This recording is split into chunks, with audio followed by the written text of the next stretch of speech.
I'm starting to see the grumblings on the Facebook music teacher groups of teachers not knowing where to begin with recorders, or they've started recorders and it's not going as well as they thought. And I'm starting recorders with my own fourth graders coming up this week, so I thought it'd be a good time to do a video about teaching recorders. Now, there is a lot that I could say about recorders. If you don't know me, hi, my name is Erin. I am the teacher author behind From Do Re Mi to You, and I'm also a self-professed recorder geek. But in this video, I specifically wanted to talk about the teaching process for actually teaching repertoire. Now, those that have heard me talk at different summits and on podcasts know that my philosophy on recorders in general has changed over the years. But what hasn't changed is my teaching process of how I teach kids how to break down and analyze songs so they understand what they are playing. So I'm going to go through my 6 steps, yes, 6 steps in how I teach a song to children. Now, this seems like a lot for elementary kids, but I promise this truly helps them understand what they're playing and gives them more confidence in the long run. Let's dive in. Now, the sample song that I'm going to use today is the quintessential recorder song, Hot Cross Buns, a song that every elementary student should learn how to play. Now, that being said, I am going to give a disclaimer. I'm going to be showing slides from my recorder curriculum, Joyful Noise, up here as examples. But that being said, you do not have to have my curriculum in order to teach the process that I'm going to show you.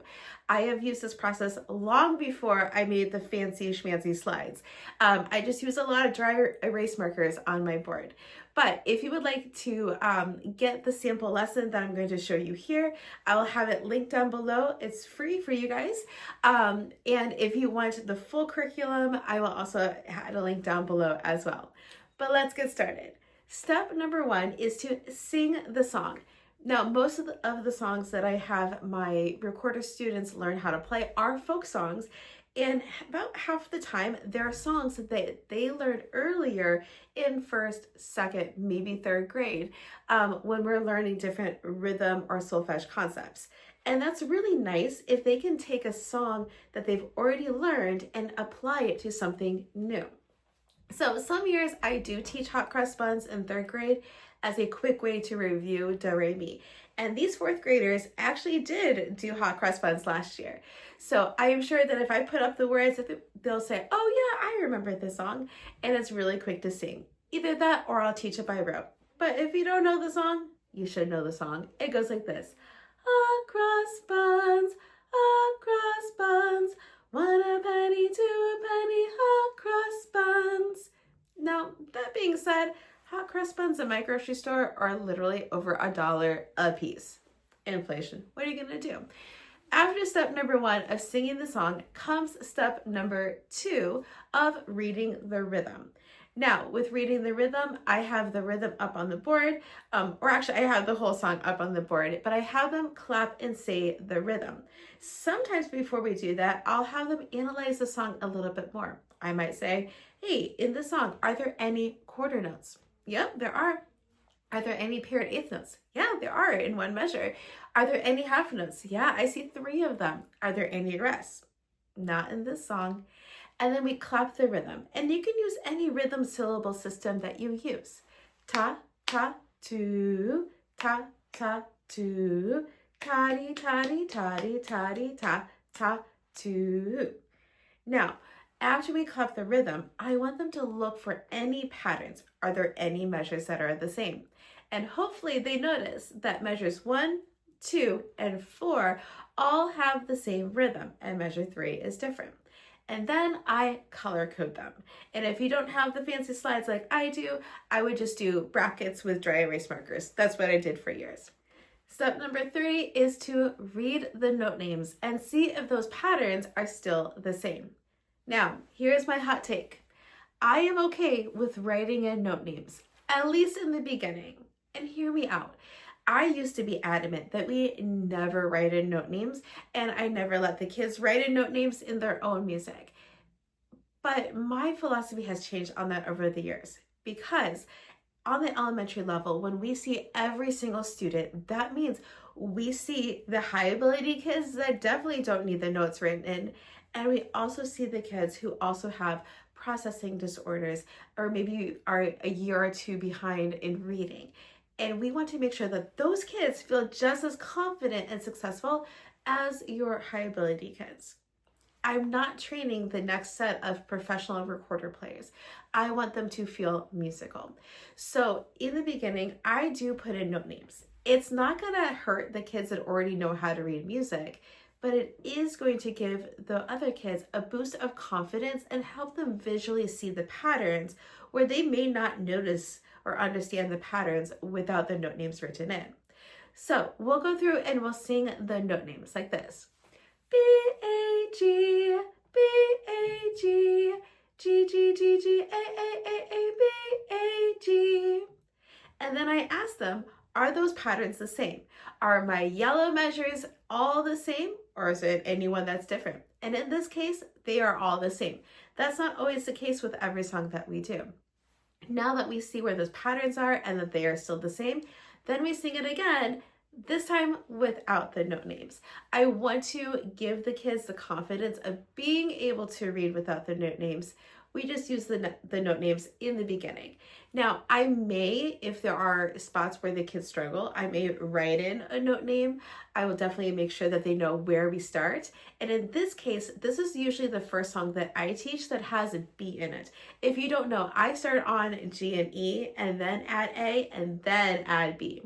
So I might say, hey, B is the highest note that we know, and it's so high on the staff, it's on that third line, so the stem goes down. It's the only note that we know where the stem goes down. And that will be really helpful for my kids that need a little extra boost. So then we'll sing through the note names again, develop that confidence. Then comes step 4, chin the music. So for chinning the music, what I do is I have them put it on their chin. I also call this king tut position, by the way. And then they go through the song as if they were playing. Their fingers move, but instead of playing the music, they're going to sing the note names. And this is a really good way for me to look at the students and make sure they have left hand on top and they know how to play each note. And this is good practice for them to see how their fingers have to move. Going from G up to B may be a little challenging. And we'll go through and we'll sing it like this. B-A-G, B-A-G, G-G-G-G, A-A-A-A, B-A-G. And while they do that, I can walk around the room, I can catch any mistakes, fix any potential leaks or holes, and it's not noisy or chaotic yet. So step number 4 is to chin the music. Then we get to step number 5 is play part of the music. Instead of having them play the whole thing right away, I want them to focus on the 2 patterns.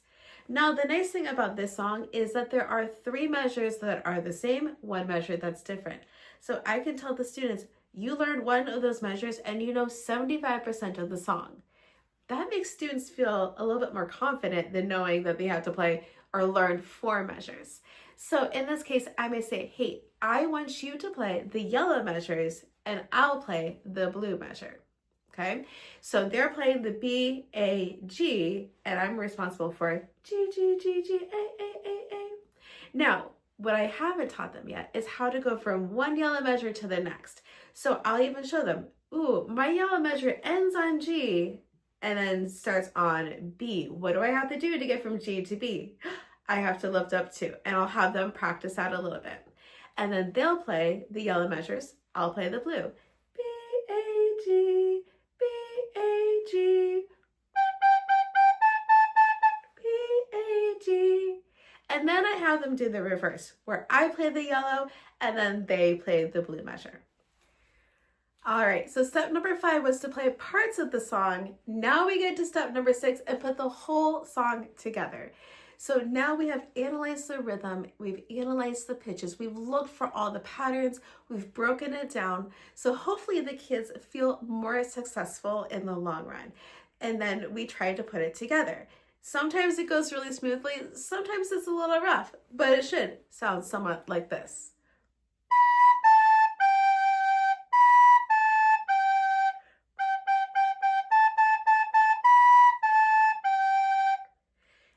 There, just like any music teacher or former band director in my case, Once we play through the song, then we need to go through it and find where we may need to work more. Maybe they struggle going from G back to B. Maybe they struggle from going from that blue measure from A back to B. Sometimes I'll have kids who go down to G and play the reverse for the last time. So just like any music teacher, once we've played through it, we kind of have to fix those little holes and those deficits right there.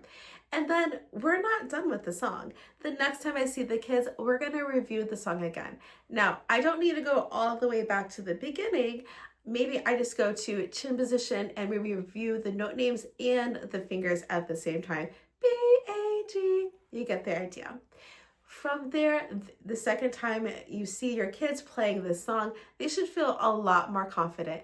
I don't know where I read the study, but I read somewhere that kids keep processing information for a while after they've left your class. So if you've ever had a class of kids that are really struggling with learning a song, and then they come back the next day and you're like, whoa, this sounds better today than it did the last time I saw you.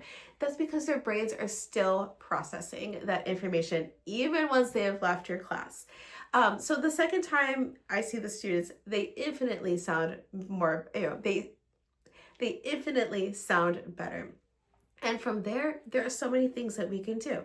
I have accompaniment tracks in my recorder curriculum, so I can put on an accompaniment track.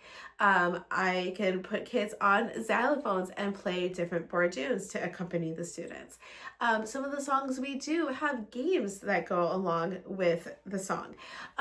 In this case, I actually use hot cross buns as a launch pad for teaching improvisation, where I have them break down the two different patterns, and instead of playing the notes that are written there, they take their rhythm and choose their own melody. And it's a fun, easy way to teach improvisation.